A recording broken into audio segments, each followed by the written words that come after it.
Hi viewers, welcome back to our channel Amin Tutorials. I am Indirul Amin, and in today's video we are going to learn about present perfect continuous tense. সম্মানিত দর্শক মণ্ডলী, আজকে আপনাদের সম্মুখে যে ভিডিওটি নিয়ে আসতে চলেছি সেটা হচ্ছে প্রেজেন্ট টেন্সের 4 নাম্বার যেটা ভাগ, সেটা হচ্ছে প্রেজেন্ট পারফেক্ট কন্টিনিউয়াস টেন্স, অর্থাৎ ঘটমান পুরা ঘটিত ঘটমান বর্তমান কাল, পুরা ঘটিত ঘটমান বর্তমান কাল। অর্থাৎ এই টেন্স এমন একটা টেন্স যে টেন্সে কাজ চলছে বোঝাবে এবং কাজ চলতে চলতে কিছুটা কাজ কমপ্লিটলি শেষ হয়ে যাবে, আবার লাস্টলি কিছুটা কাজ চলতে থাকবে। এরকম যদি কোনো বাক্য বোঝায় তাহলে সেক্ষেত্রে আমরা সেই বাক্যটিকে বলবো প্রেজেন্ট পারফেক্ট কন্টিনিউয়াস টেন্স।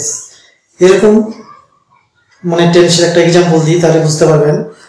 যে ধরেন আমরা একটা ভাত মানে খাবার খাচ্ছি, যেমন আমি যেহেতু প্রথম থেকে প্রত্যেকটা টেন্সে একটি বাক্য দিচ্ছি, যেমন আমি ভাত খাই বা সে ভাত খায়, যেটা প্রেজেন্ট সিম্পল প্রেজেন্ট টেন্সে ভাত খাই, প্রেজেন্ট কন্টিনিউয়াস টেন্সে হচ্ছে ভাত খাচ্ছি, তারপরে প্রেজেন্ট পারফেক্ট হচ্ছে ভাত খেয়েছি বা খেয়েছে। এবার আমরা চলে যাব পারফেক্ট কন্টিনিউয়াস টেন্স, অর্থাৎ একটা নির্দিষ্ট সময় ধরে যদি কোনো কাজ বোঝায়, অর্থাৎ নির্দিষ্ট সময় ধরে যদি কোনো বাক্যের কন্টিনিউয়াস হয় মানে চলতে থাকে এরকম বোঝায়, তাহলে সেক্ষেত্রে আমরা সেটাকে বলবো ঘটমান পুরো ঘটিত ঘটমান বর্তমান কাল, অর্থাৎ প্রেজেন্ট পারফেক্ট কন্টিনিউয়াস টেন্স। যেমন বোঝা যায় 1 ঘন্টা ধরে ভাত খাচ্ছি, আমি 1 ঘন্টা ধরে ভাত খাচ্ছি। এই যে একটা বাক্য, এই যে এখানে একটা সময় লেখা আছে 1 ঘন্টা ধরে। আমরা 3 দিন ধরে স্কুল যাচ্ছি না, তারপরে 1 মাস ধরে বৃষ্টি হচ্ছে, তারপরে আমরা 7 বছর ধরে স্কুল যাচ্ছি, তারপরে আমি প্রায় 2 ঘন্টা ধরে বইটি পড়ছি। এই যে 2 ঘন্টা ধরে 1 ঘন্টা ধরে, আমি গত সোমবার থেকে স্কুল যাচ্ছি না, আমরা একদম এই সকাল 8টা থেকে কোনো কাজ করছি না। এই যে সময় হচ্ছে এবং বাক্যটাও কিন্তু কন্টিনিউয়াস হচ্ছে, তাহলে এই ধরনের বাক্যকে আমরা বলবো প্রেজেন্ট পারফেক্ট কন্টিনিউয়াস টেন্স। আর একটু গভীরে বুঝি তাহলে বুঝতে পারবো যে এটা পারফেক্ট কেন আবার কন্টিনিউয়াস কেন। পারফেক্ট এই জন্য যে আমরা 1 ঘন্টা ধরে ভাত খাচ্ছি, এই জিনিসটিকে বুঝি। 1 ঘন্টা ধরে ভাত খাচ্ছি এর মানে কি?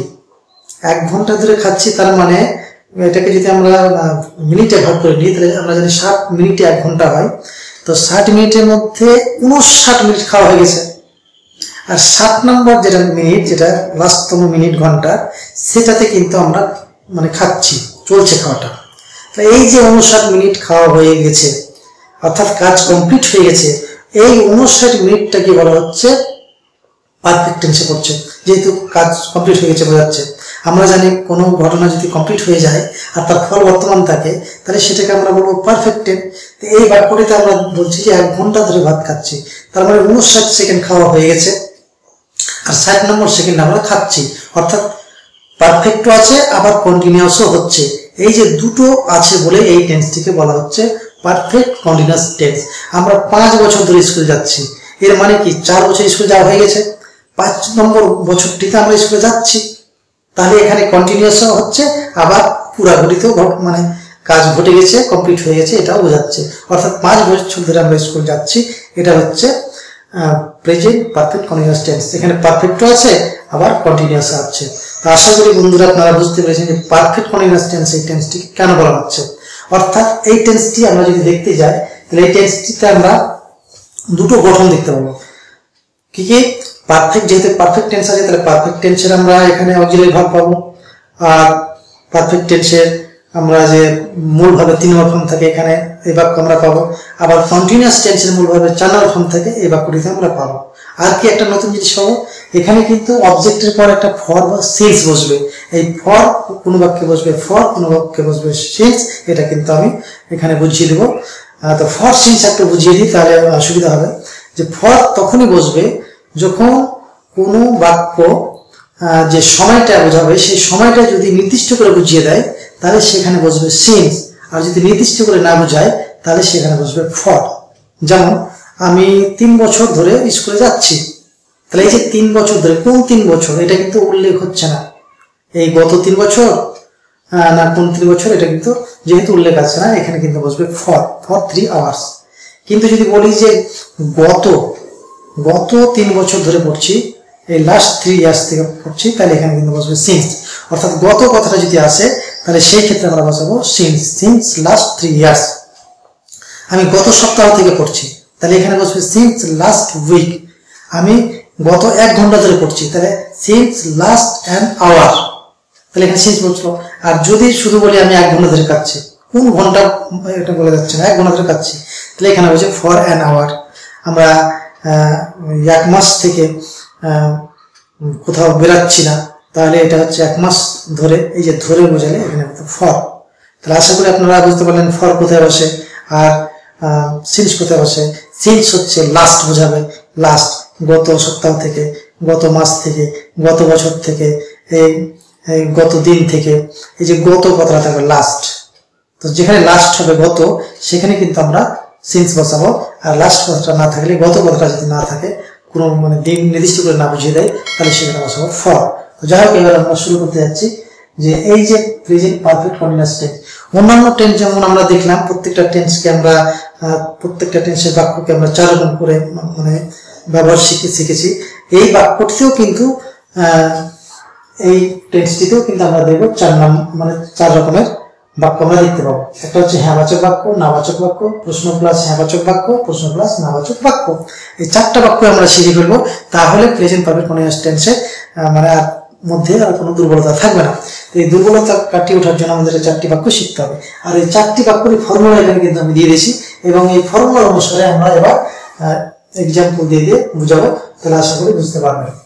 তো হ্যাঁবাচক বাক্য, যেমন আমি ভাত খাচ্ছি, এটা দিয়ে কিন্তু প্রত্যেকটা টেন্স করছি। যেমন প্রেজেন্ট ইনডিফিনিটিভ করেছি, আমি ভাত খাই, প্রেজেন্ট কন্টিনিউয়াসও করেছি।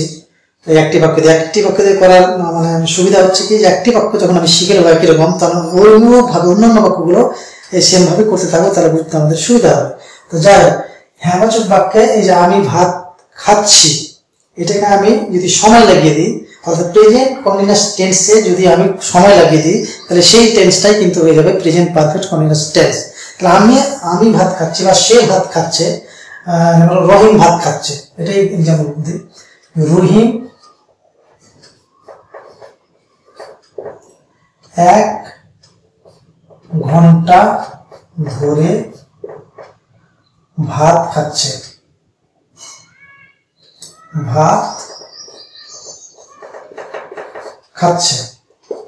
এটা হচ্ছে প্রেজেন্ট পারফেক্ট কন্টিনিউয়াস টেন্স। কেননা 1 ঘন্টা ধরে খাচ্ছে, মানে 19 মিনিট খাওয়া হয়ে গেছে, ওই জন্য এটা হচ্ছে পারফেক্ট। আবার লাস্ট মিনিটে খাচ্ছে, ওই জন্য এটা হচ্ছে কন্টিনিউয়াস, ওই জন্য এটা হচ্ছে পারফেক্ট কন্টিনিউয়াস টেন্স। এই বাক্যটিকে আমি এবার ইংরেজিতে ট্রান্সলেট করব, দেখা যাক কি কি সূত্র পাওয়া যায়। আমরা সূত্র অনুসারে পেয়েছি, যেহেতু এটা হ্যাঁবাচক বাক্য, হ্যাঁবাচক বাক্যের সাবজেক্ট প্রথমে বসবে, তো সাবজেক্ট হচ্ছে রহিম, তাহলে আমি বসিয়ে দেবো রহিম। রহিমের পরে এবার আমাকে বসাতে হবে অক্সিলারি ভার্ব হ্যাভ বিন অথবা হ্যাজ বিন, কোনটা বসাবো? যেহেতু রহিম হচ্ছে 3rd পারসন এবং সিঙ্গুলার নাম্বার, ওই জন্য আমাদেরকে হ্যাজ বিন বসাতে হবে। রহিম হ্যাজ বিন, এখানে কিন্তু হ্যাভ বিন বসালে ভুল হয়ে যাবে। এবার চলে যাবো আমরা ভার্বের 4 নম্বর ফর্ম। এখানে ভার্ব কি রয়েছে? ভার্ব রয়েছে খাওয়া, অর্থাৎ খাচ্ছি। এই যে খাওয়া ইংরেজি হচ্ছে ইট। ইটের সঙ্গে যদি আমি আইএনজি যোগ লাগিয়ে দিই,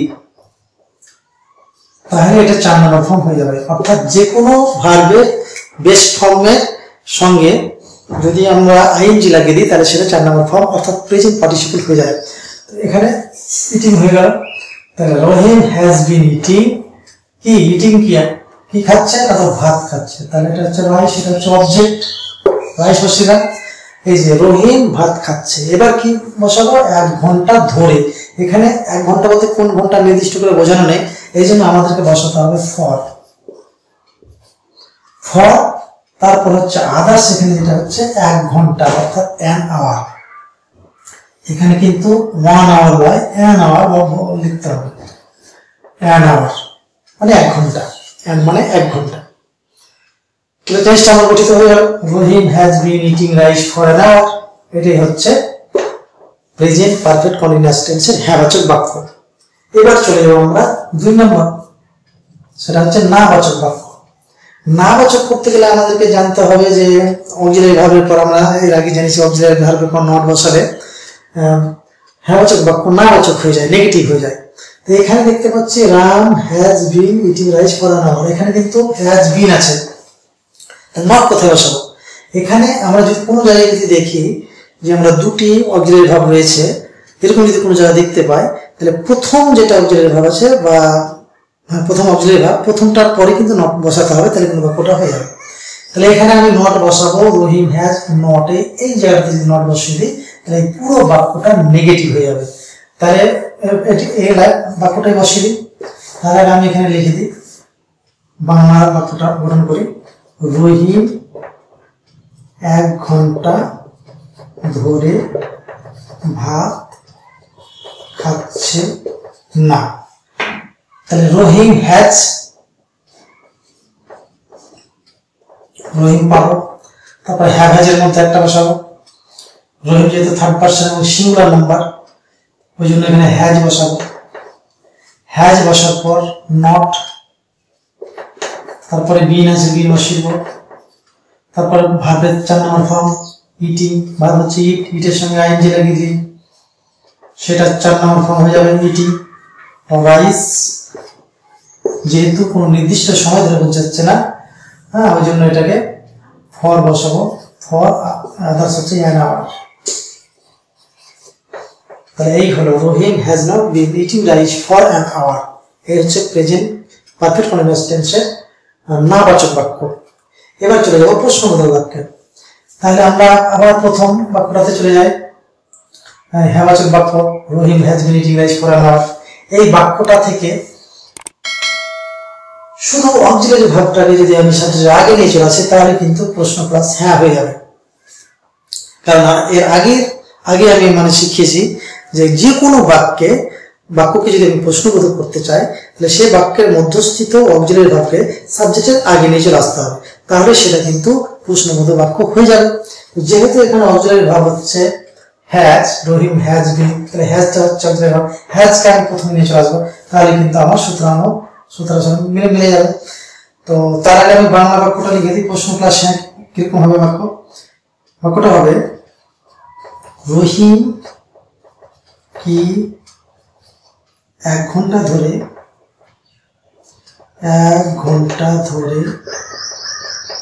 ভাত খাচ্ছে না? এটা প্রশ্নবোধক বাক্য হয়ে গেল। ইংলিশে এটাকে কিভাবে করবো? ইংলিশে করবো যে হ্যাজকে আগে লেগে যাবে, যে হ্যাভ বা হ্যাজ আগে চলে আসবে, শুধু হ্যাজকে আগে করে দিলাম, এই হ্যাজটাকে আগে করে দিলাম, তারপরে যা আছে বাদ বাকি সবই লিখে দেবো, কোনো চেঞ্জ হবে না। Rahim has been eating rice for an hour. এই যে শুধু হ্যাজকে আগে নিয়ে আসলাম, has Rahim been eating rice for an hour, তাহলে কিন্তু হয়ে গেল রহিম কি 1 ঘন্টা ধরে ভাত খাচ্ছে না। এবার চলে যাবো আমরা প্রশ্ন প্লাস না। প্রশ্ন প্লাস না করতে গেলে এখানে খাচ্ছে না দিয়েছে, খাচ্ছে না হবে না, শুধু খাচ্ছে হবে। রহিম কি 1 ঘন্টা ধরে ভাত খাচ্ছে? নেগেটিভ হবে না এখানে, কারণ এটা হচ্ছে প্রশ্ন প্লাস হ্যাঁ, হ্যাঁবাচক কোনোদিন নট থাকে না। এবার চলে আসবে প্রশ্ন প্লাস না। প্রশ্ন প্লাস না বাক্য হবে রহিম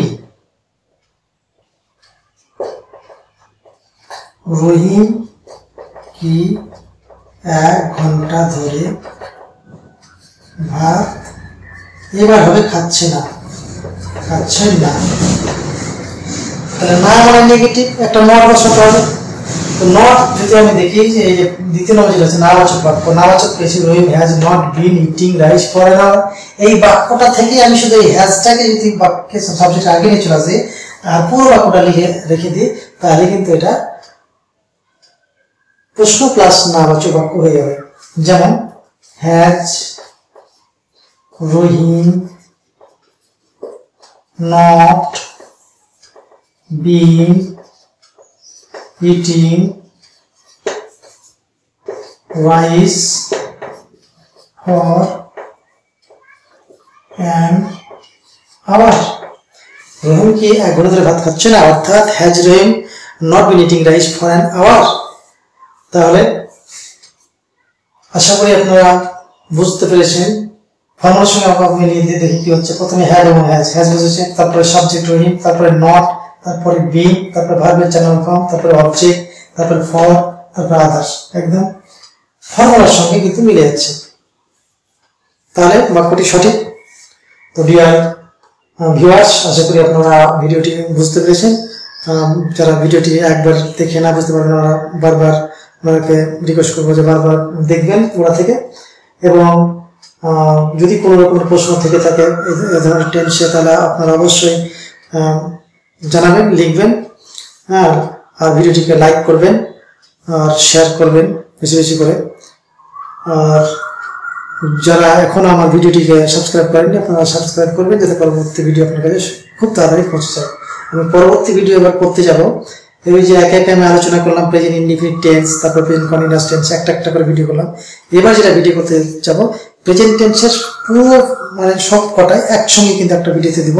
অর্থাৎ present simple present tense, present continuous tense, present perfect tense আর প্রেজেন্ট পারফেক্ট কন্টিনিউয়াস টেন্স, চারটাকে একটা ভিডিওতে নিয়ে আসার চেষ্টা করবো। তো আপনারা এই ভিডিওগুলো একটা একটা করে দেখবেন, এগুলো বিস্তারিতভাবে আলোচনা রয়েছে। আর সেটা এরপরে যেটা করবো সংক্ষেপে করবো, এবং 4টা ভিডিও মানে একসঙ্গে যুক্ত করার চেষ্টা করবো। ওই জন্য ওটা একটু শর্ট হবে, ওখানে হয়তো অত বিস্তারিত আলোচনা করতে পারবো না, তবুও কিন্তু হিন্টস দিয়ে দেবো। এবং 4টা একসঙ্গে আপনারা যদি দেখেন, তাহলে কিন্তু আপনাদের মাইন্ডে মানে সেটা একদম সেভ হয়ে যাবে। তো আপনারা পরবর্তী ভিডিও অবশ্যই দেখবেন। আর এখান থেকে আপনাদের সুস্বাস্থ্য কামনা করে ভিডিওটিকে শেষ করছি। ধন্যবাদ।